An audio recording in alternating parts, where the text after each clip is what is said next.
이건희 회장의 차명 계좌는 모두 1,021개였습니다. 정치권은 차명 계좌가 상속 유산이라는 이 회장의 주장에 의문을 표시하고 있습니다. 이건희 차명 재산이 정말 상속 재산이 맞는지 비자금은 아닌지 명확히 밝혀야 합니다. 예, 더불어민주당이요. 이건희 회장의 차명 계좌 문제에 대한 과세 문제를 다루기 위해서 태스크포스를 출범시켰습니다. 이건희 회장 차명 계좌가 드러난 건 지난 2008년입니다. 당시에 특검이 찾아낸 차명 계좌의 수는 1,199개. 금액으로 따지면 4조 5천억 원이었습니다. 삼성은 그때요. 차명 계좌는 실명으로 전환을 하겠다. 그리고 성실하게 그에 대한 세금 납부하겠다. 세금 내고 남은 돈은 전부 사회에 공헌하겠다. 이렇게 약속을 했었습니다. 그런데 우리가 잊고 있는 사이에 삼성이 이 약속을 지키지 않았다는 사실. 이게 이번 국감에서 드러난 거죠. 이 사실을 국감에서 밝히고 이번 TF의 간사까지 맡으셨어요. 민주당 박용진 의원 연결을 해보겠습니다. 박 의원님 안녕하세요. 네, 안녕하세요. 박용진입니다. 네, 그러니까 2008년에 찾아낸 게 은행 계좌 64개, 증권 계좌 954개. 이 중에 이건희 회장 명의로 전환한 게 있긴 있습니까? 실명 전환을 했는데 이건희 회장 명의로 한 건 아니고요. 하나가 있어요. 한 개? 전환. 예. 예. 한 개 했는데 그건 또 누구 명의로? 확인한 거죠. 실명을 확인한 거고요. 나머지는 사실상 다 인출해 가버렸습니다. 인출해 갖고 그래서 실명 전환이라고 하는 것은요. 법적인 명의로는 예. 그 본인의 이름으로 계좌를 개설하거나 그렇죠. 아니면 본인의 이름으로 그 가짜 명의인을 본인의 이름으로 바꾸는 건데 그 과정은 과징금 및 그 이자에 대한 차등과세를 이자소득하고 배당소득에 대한 차등과세를 하는 것을 얘기하는 거거든요. 그렇죠. 네, 그렇죠. 그러한 절차가 필요한 건데 그런 거 없이 그냥 인출해가고 현금으로 빼갔어요. 그냥 가져갔다는 겁니다. 근데 제가 알기로는요. 특검 다 끝나고 2008년 말에 삼성이 발표를 하나 했어요. 그 차명 계좌의 돈들을 다 이건희 회장 실명으로 전환했습니다. 이렇게 공식 발표를 해서 저는 차명 계좌를 돈 세금 낼 거 다 내고 실명으로 전환한 건 줄 알았는데 그러면 그때는 그거 거짓말한 겁니까? 여기서 말하는 핵심 포인트는 뭐냐면, 예. 그냥 평상적으로 재산을 관리할 때 내야 되는 증여세라든지, 예. 혹은 양도세라든지, 예. 종합소득세, 이런 것을 냈느냐 안 냈느냐가 아닙니다. 그런 부분은 남의 이름으로 가짜로 돈을 관리하고 있을 때도 당연히 냈어야 되죠. 발생을 하니까요. 물론이죠. 그런데 금융실명법은 남의 돈으로 자기 재산을 은닉해서 세금을 포탈하거나 아니면 범죄를 위해서 쓰지 못하도록 차단하기 위해서 만든 아주 센 법안이거든요. 예, 예. 그러니까 이것에 따라서 한다고 한다면 아까 말씀드렸던 50% 원금의 50%를 과징금을 매기거나 아니면 이자와 배당소득을 99%까지 징수해가는 거의 원천적인 징벌적 징수거든요. 예. 그런 걸 하나도 안 했다고 하는 것이 문제죠. 그러니까 이건희 회장 쪽 회장이나 예. 삼성에서 예. 우리는 세금 다 냈어요. 이거 거짓말입니다. 왜냐하면 금융실명법에 따른 걸 내지 않았어요. 그러면 실명으로 전환했다라고 했던 것도 현금으로 그냥 다 뽑아다가 이건희 네. 회장 통장에 집어넣습니다. 이거를 지금 실명 전환했다 이렇게 발표한 거였어요. 그때? 네. 이건희 회장으로서는 오히려 지갑 주순 건데요. 왜냐하면 김용철 변호사가 이 사건에 대해서 폭로를 할 때 이게 좀 이상하다. 삼성이 비자금을 주장했는데 규모가 10조 원일 거다라고 주장을 했거든요. 그렇죠. 근데 특검이 탈탈 털어서 확인을 할 수 있었던 것만 보면 4조 5천억을 확인을 했습니다. 근데 여기에 예. 삼성생명의 그 주식 계좌가 있었던 거예요. 예, 예. 근데 이 규모가 나중에 한 4% 정도밖에 삼성생명 주식을 못 갖고 있었던 이건희 회장이 예. 이거 다 내 거다라고 전환을 해서 나중에 삼성생명이 일대 주주로 됩니다. 20.8%까지 예. 되죠. 예. 그러니까 비자금으로 조성해 가지고 있었다고 한다면 그 비자금으로 몰래 숨겨놓을 수밖에 없었던 내 돈이면서도 내 돈이 아니라고 할 수밖에 없었던 그 처지에서 오히려. 떳떳하게 이건 내 돈이요라고 하면서 삼성생명을 이게 장악할 수 있는 길을 오히려 특검이 터져서 말이 많았죠. 그때 그러니까 물특검, 조준웅 특검 자체가 물특검이라고 비판이 많았잖아요. 비자금 아니라 상속재산이다라고 결론 내려주면서 도와준 셈이 됐어요. 이건희 회장을. 상속재산이라고 주장한 건 삼성과 이건희 회장 측의 주장일 뿐인데 그걸 그냥 받아줬고요. 받아준 거죠. 제가 이번에 확인을 해보니까 황당한 건 이병철 회장이 돌아가신 게 87년인데 예. 93년 이후에 개설된 계좌가 대부분이고 20개를 빼고 나머지는 다. 그래요. 그리고 더 황당한 건 2000년 이후에 계좌가 개설된 것이 673개입니다. 심지어는 특검하기 직전에 만들어진 계좌도 40개가 넘어요.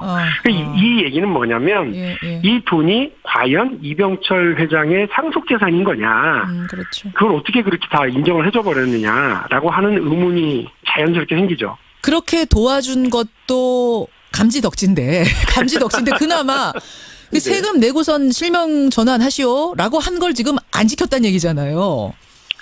그렇습니다. 그 금융위원회에 대한 국정감사에서 이번에 확인이 된 것처럼요.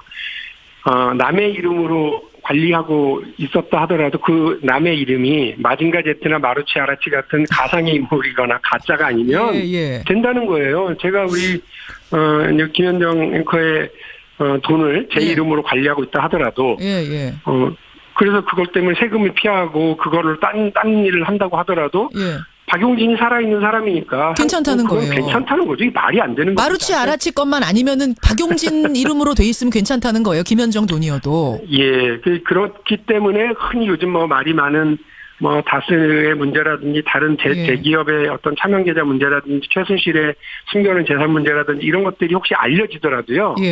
그거를 금융실명법에 따라서는 아무것도 제재를 가할 수가 없다라고 하는 게 그동안 금융위원회가 지켜왔던 해석입니다. 이상한 일이었죠. 근데 그 해석이 법적으로 맞으면 상관없는데 어떻게 판단하십니까? 틀렸죠. 틀렸고요. 그래도 금융위원회가 두 가지 해석을 계속 헷갈리게 내놨던 거예요. 하나는 그 돈이 그 계좌의 명의가 살아있는 사람 것이 맞으면 된다라고 하는 해석과 또 하나는 재미있는 것은 그것을 금융실명법을 어겨왔던 금융기관이나 은행 직원들에 대해서는 계속해서 과태료를 매기고 징계를 해요. 그러니까 이 두 가지 해석이 계속 남발이 되어 오다가 이번에 제가 분명히 잡았던 건 뭐냐면 왜 이거 서민만 지키냐. 왜 국민들만 힘없는 사람들은 금융실명법을 지켜서 은행 계좌 하나 만들 때 10개, 20개씩 서류에다 사인해야 되는데 그렇죠. 왜 힘있고 돈 있고 빽 있는 사람들, 권력 가진 사람들, 재벌들 이런 사람들은 이렇게 자기 재산 그 세금 회피해서 남의 이름으로 심어놓고 이건희 회장은 비서들 이름으로 그것도 본인의 동의도 받지 않고 도면 계좌를 개설해도 괜찮다고 하느냐 말도 안 된다고 해서 결국 금융위원회가 이제 제 의견이 맞다라고 확인을 해주고요. 그래서 24년간 거꾸로 서 있었던 금융실명법을 제대로 바로 세우는데 이제 역할을 하게 됐다 이런 생각입니다. 세금을 이제 다시 걷는 건가요? 거둘 수는 있는 거예요? 이제라도? 저희 민주당의 TF가 어제 구성이 됐어요. 그래서 이제 활동을 시작하고 저도 지금 그 회의를 하다가 잠깐 나와서 하는데 그러셨어요. 어저께 저희들이 국세청을 좀 만나봤어요. 왜냐하면 이제 세금을 걷어야 되는 직접 당사자니까. 국세청. 그런데 국세청도 TF를 만들었답니다. 10월 말에. 그래서 저희들 움직이는 걸 보고 아이고 이거 우리한테 그것도 오겠구나 하고 자기들끼리 만들어서 이 그 금융실명법 위반 차명계좌에 대한 이제 과세에 대한 TF를 구성을 해서 분주하게 움직이는데 그것까지는 좋은데 이제 약간 걸리는 게 이건희 회장의 이 차명계좌가 그 세금을 부과할 수 있는 기간이 10년이 지났느냐 안 지났느냐를 놓고 헷갈려하고 있더라고요. 공소시효가 있어요, 일종의 이제 그 세금을 부과할 수 있는 시간이 있습니다. 보통은 5년이에요, 세금이. 그런데 이제 부정한 방법에 의해서 이게 어떤 이런 사기 및 부정한 방법에 의해서 그 차명계좌를 유지하는 것들이 확인이 되면 제척 기간이 이제 10년으로 다시 늘어나거든요. 그런데 이제 당연히 우리 국민들은 2008년에 이게 차명계좌이고 금융실명법 위반이라는 게 확인이 됐으면 그 시점에 거두면 되니까 지금 아직 시간이 남았다. 확인된 건 2008년이니까 그걸로 따지면 남았다. 10년인데. 그런데 이제 국세청은 아이고 그게 아니고요. 2008년에 확인이 된 거니까 개설된 건 그 전이다. 지금 시점으로부터 10년 전으로 가면 2008년, 2007년 거 정도밖에 안 되지 않을까요? 라고 하는 나약한 소리를 하는데. 그러니까 개설 일자를 기준으로 본다는 얘기죠, 지금. 아니죠. 국세청은. 오늘 지금 시점을 기준으로 해서. 그러니까 확인을 한 2008년을 기준으로 하더라도 지금 10년이 넘어간다 이런 계산이에요, 국세청은?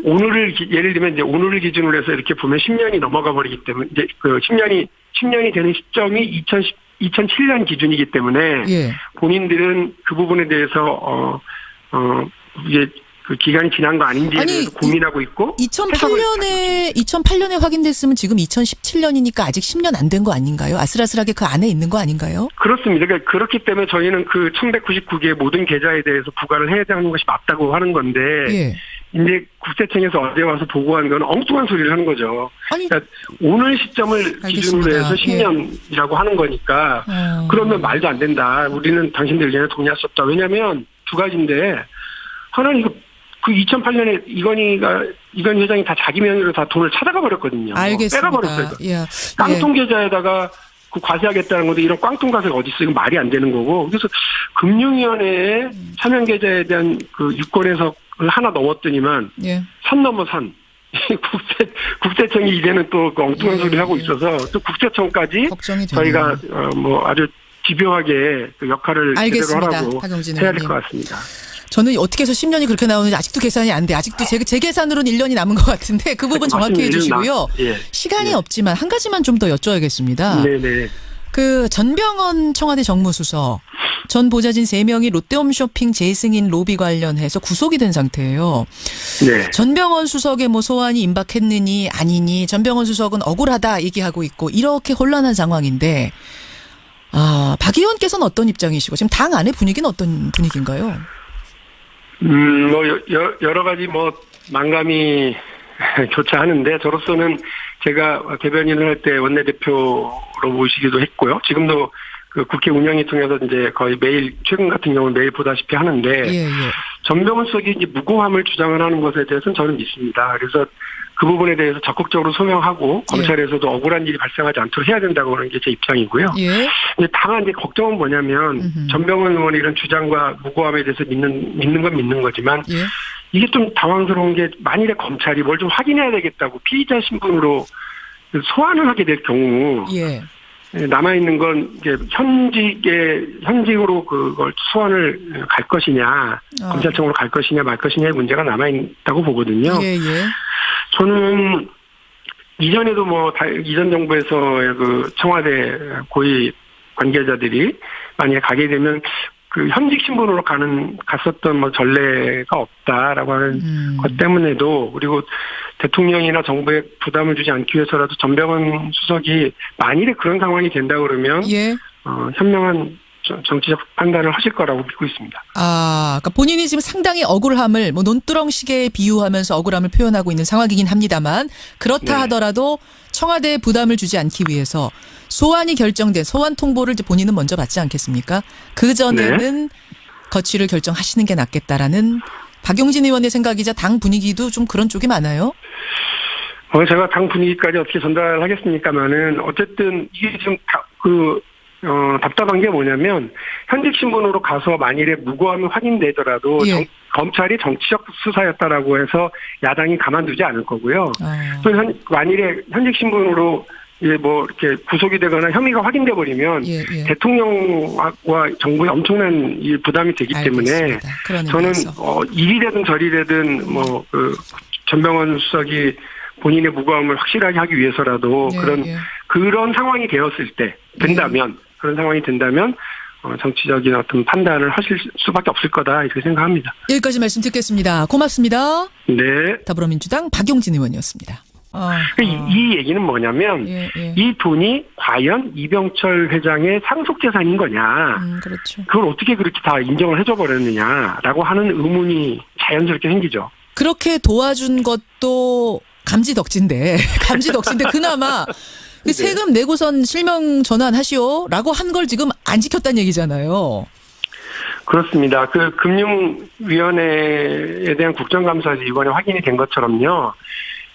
남의 이름으로 관리하고 있었다 하더라도 그 남의 이름이 마징가 제트나 마루치 아라치 같은 가상의 인물이거나 가짜가 아니면 된다는 거예요. 제가 우리 김현정 앵커의 돈을 제 이름으로 관리하고 있다 하더라도 그래서 그것 때문에 세금을 피하고 그거를 딴 일을 한다고 하더라도 박용진이 살아있는 사람이니까 괜찮다는 거예요. 괜찮다는 거죠. 이게 말이 안 되는 거죠. 마루치 아라치 것만 아니면은 박용진 이름으로 돼 있으면 괜찮다는 거예요. 김현정 돈이어도. 그렇기 때문에 흔히 요즘 뭐 말이 많은 뭐 다스의 문제라든지 다른 대기업의 어떤 차명 계좌 문제라든지 최순실의 숨겨놓은 재산 문제라든지 이런 것들이 혹시 알려지더라도요. 예. 그거를 뭐 금융실명법에 따라서는 아무것도 제재를 가할 수가 없다. 이건희 회장의 차명 계좌는 모두 1,021개였습니다. 정치권은 차명 계좌가 상속 유산이라는 이 회장의 주장에 의문을 표시하고 있습니다. 이건희 차명 재산이 정말 상속 재산이 맞는지 비자금은 아닌지 명확히 밝혀야 합니다. 예, 더불어민주당이요. 이건희 회장의 차명 계좌 문제에 대한 과세 문제를 다루기 위해서 태스크포스를 출범시켰습니다. 이건희 회장 차명 계좌가 드러난 건 지난 2008년입니다. 당시에 특검이 찾아낸 차명 계좌의 수는 1,199개. 금액으로 따지면 4조 5천억 원이었습니다. 삼성은 그때요. 차명 계좌는 실명으로 전환을 하겠다. 그리고 성실하게 그에 대한 세금 납부하겠다. 세금 내고 남은 돈은 전부 사회에 공헌하겠다. 이렇게 약속을 했었습니다. 그런데 우리가 잊고 있는 사이에 삼성이 이 약속을 지키지 않았다는 사실. 이게 이번 국감에서 드러난 거죠. 이 사실을 국감에서 밝히고 이번 TF의 간사까지 맡으셨어요. 민주당 박용진 의원 연결을 해보겠습니다. 박 의원님 안녕하세요. 네, 안녕하세요. 박용진입니다. 네, 그러니까 2008년에 찾아낸 게 은행 계좌 64개, 증권 계좌 954개. 이 중에 이건희 회장 명의로 전환한 게 있긴 있습니까? 실명 전환을 했는데 이건희 회장 명의로 한 건 아니고요. 하나가 있어요. 한 개. 전환. 예. 네. 한 개 했는데 그건 또 누구 명의로? 확인한 거죠. 실명을 확인한 거고요. 나머지는 사실상 다 인출해 가버렸습니다. 인출해 갖고 그래서 실명 전환이라고 하는 것은요. 법적인 명의로는 예. 그 본인의 이름으로 계좌를 개설하거나 그렇죠. 아니면 본인의 이름으로 그 가짜 명의인을 본인의 이름으로 바꾸는 건데 그 과정은 과징금 및 그 이자에 대한 차등과세를 이자소득하고 배당소득에 대한 차등과세를 하는 것을 얘기하는 거거든요. 그렇죠. 네, 그렇죠. 그러한 절차가 필요한 건데 그런 거 없이 그냥 인출해가고 현금으로 빼갔어요. 그냥 가져갔다는 겁니다. 근데 제가 알기로는요. 특검 다 끝나고 2008년 말에 삼성이 발표를 하나 했어요. 그 차명 계좌의 돈들을 다 이건희 회장 실명으로 전환했습니다. 이렇게 공식 발표를 해서 저는 차명 계좌를 돈 세금 낼 거 다 내고 실명으로 전환한 건 줄 알았는데 그러면 그때는 그거 거짓말한 겁니까?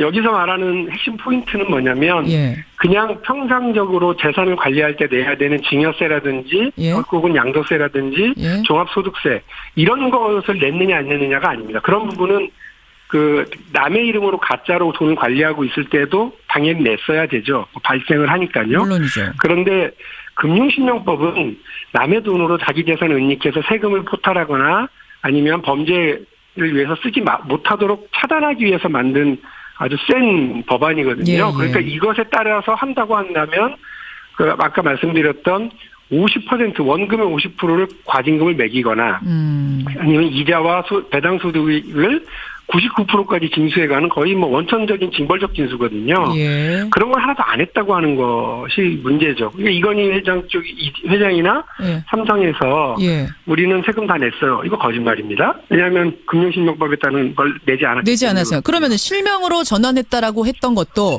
현금으로 그냥 다 뽑아다가 이건희 회장 통장에 집어넣습니다. 이거를 지금 실명 전환했다 이렇게 발표한 거였어요. 그때? 네. 뭐 이건희 회장으로서는 오히려 지갑 주순 건데요. 왜냐하면 김용철 변호사가 이 사건에 대해서 폭로를 할 때 이게 좀 이상하다. 삼성이 비자금을 주장했는데 규모가 10조 원일 거다라고 주장을 했거든요. 그렇죠. 근데 특검이 탈탈 털어서 확인을 할 수 있었던 것만 보면 4조 5천 원을 확인을 했습니다. 근데 여기에 예. 삼성생명의 그 주식 계좌가 있었던 거예요. 예, 예. 근데 이 규모가 나중에 한 4% 정도밖에 삼성생명 주식을 못 갖고 있었던 이건희 회장이 예. 이거 다 내 거다라고 전환을 해서 나중에 삼성생명이 일대 주주로 됩니다. 20.8%까지 예. 되죠. 예. 그러니까 비자금으로 조성해 가지고 있었다고 한다면 그 비자금으로 몰래 숨겨놓을 수밖에 없었던 내 돈이면서도 내 돈이 아니라고 할 수밖에 없었던 그 처지에서 오히려. 떳떳하게 이건 내 돈이요라고 하면서 삼성생명을 이게 장악할 수 있는 길을 오히려 특검이 터져서 말이 많았죠. 그때. 그러니까 물특검, 조준웅 특검 자체가 물특검이라고 비판이 많았잖아요. 비자금 아니라 상속재산이다라고 결론 내려주면서 도와준 셈이 됐어요. 이건희 회장을. 상속재산이라고 주장한 건 삼성과 이건희 회장 측의 주장일 뿐인데 그걸 그냥 받아줬고요. 받아준 거죠. 제가 이번에 확인을 해보니까 황당한 건 이건 이병철 회장이 돌아가신 게 87년인데 예. 93년 이후에 개설된 계좌가 대부분이고 20개를 빼고 나머지는 다. 그래요. 그리고 더 황당한 건 2000년 이후에 계좌가 개설된 것이 673개입니다. 심지어는 특검하기 직전에 만들어진 계좌도 40개가 넘어요.